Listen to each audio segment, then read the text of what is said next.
3 heures du matin, au port de Lorient-Quai-Roman, une dizaine de chalutiers débarquent leurs précieuses marchandises, des langoustines.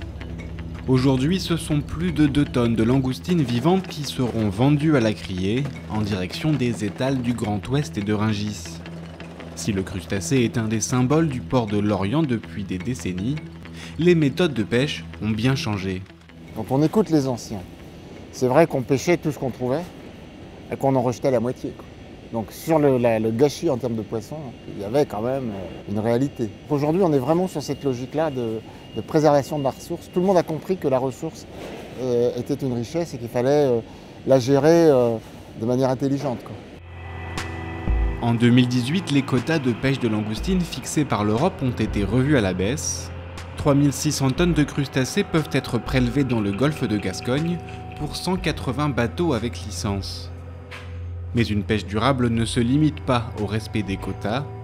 C'est dans le bassin d'essai de l'Ifremer de Lorient que sont mis au point des dispositifs sélectifs sur les chaluts. Ils permettent de sélectionner une partie des poissons et crustacés remontés sur le pont du bateau. Le premier, c'était un panneau de maille carrée, c'est un panneau réglementaire qui a été mis en place pour améliorer l'échappement des petits merlus, parce qu'il y a eu au début des années 2000 un plan de sauvegarde du merlu et ce panneau a été mis en place dans le cadre d'essais avec les professionnels, entre l'Ifremer et les professionnels. Et vous avez un dispositif qui est une grille à langoustine qui permet de laisser échapper au travers elle, c'est une sorte de tamis qui permet de laisser échapper les petites langoustines.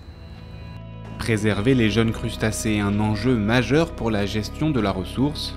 Les langoustiniers lorientais ont d'ailleurs opté pour une taille commerciale minimale de 90 mm, quand l'Europe n'impose que 75 mm.